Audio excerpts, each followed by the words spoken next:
היום היה לי מורה שבאמת יום אחד ניגש אליי, אמר לי, תשמע, אני מתבייש להגיד לך את זה. אנחנו הרבה זמן לא היינו בקשר, אבל תספר לך איזשהו פרט על הילדות שלי. אמרתי, אוקיי. מוכן לשמוע, לא בהכרח באתי לשמוע את זה, כי אנחנו באמצע משהו יותר חשוב בעיניי, אבל אם זה כל כך חשוב לך שאני אשמע את זה, כשאתה מוכן לעצור את הפגישה, אז בוא נשמע את זה. נתן לי הסבר שלם על משהו מורכב, סובך, חבל על הזמן. בסוף הוא אומר לי, אתה יודע שמדובר עליי בעצם. אני עד גיל מאוד מאוחר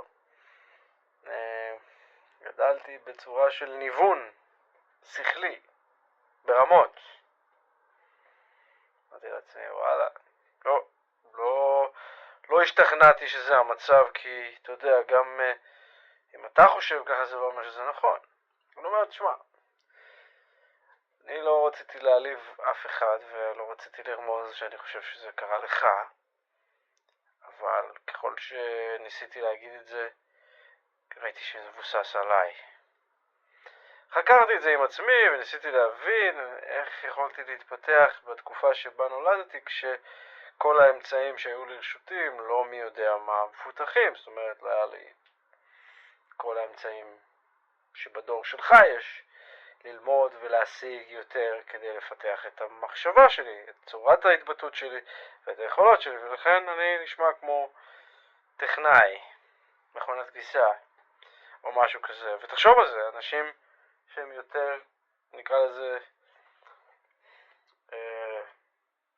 מיוחדים, מסוגלים להתפתח בגלל הסביבה המיוחדת שבה הם גדלים. בגלל זה הם הופכים מיוחדים, ואנשים שהם יותר טכנוקרטיים, זה בגלל שהסביבה שלהם הייתה כזאת נוקשה וקשה וטכנוקרטית. אז אני רציתי לשמוע, זה בחירה, אתה יכול עדיין לפתח גמישות, הרי יש מחקרים שלמים על האפשרות הזאת, אבל הוא לא היה מוכן לשמוע, הוא אמר לי, תשמע, עזוב, בסוף אני עוד יריב איתך על השטויות האלה, אני עברתי את זה קשה, את הילדות שלי, ואתה לקחת את זה בקלות, למרות שאולי הייתה לך ילדות יותר מאתגרת משלי, אולי פחות. מה שבטוח, לא היה לי כוח להיכנס לשיחה הזאת. האם באמת הילדות של מי הייתה יותר קשה? ומי יצא יותר נבון מזה?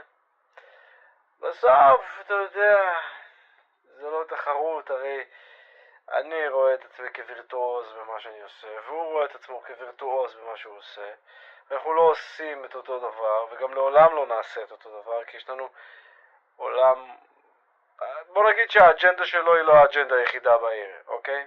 ויש לי את האג'נדה שלי והיא אחרת לגמרי.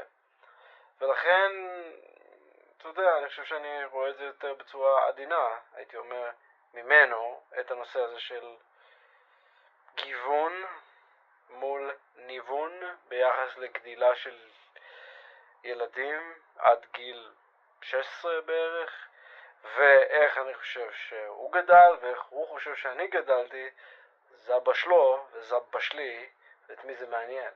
שבטוח הוא לא יכול להגיד את מה שאני אומר לגבי איך שאנשים חושבים, אילו אדם עבד קשה בחייו הקודמים לצורך הדוגמה, ובחיים האלה הוא צריך טיפה לנוח, לא יקרה כלום אם האנשים סביבו לא יבינו את זה, כי חוק שימור האנרגיה פועל פה ביחס לאנרגיה שהם מיצו אותה, ויחס לעובדות מוות למשל, רשלנות מסוימת רפואית, ואז בן האדם יכול למצוא את עצמו נולד לתוך רחם שמתאים למשימה שבה הוא יוכל להחלים בתקופה שמתאימה לו, ויחד עם זאת גם להשלים את הפערים האלה של הלימוד במהלך חייו.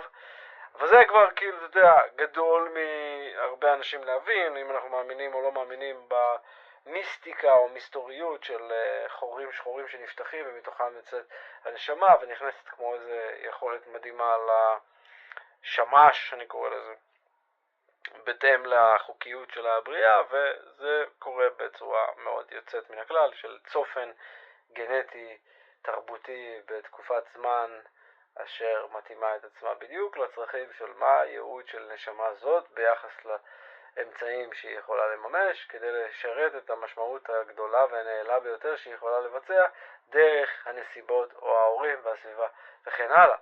למרות שהיא עשויה להיות מאוד מופתעת לאיזו מציאות עמומה או עגומה היא יכולה להיוולד, היא עדיין אמורה להפיח שם חיים, וכאן נכנס לנושא הזה של ניוון. כשאדם לא מוצא שזה דווקא הזדמנות לפתח שאלת שאלות או חשיבה מחוץ לקופסה, או אפילו אקסטוריזיישן, יציאה מהגוף, מה שהם קוראים לו מסע אסטרלי, בקנדה בטח.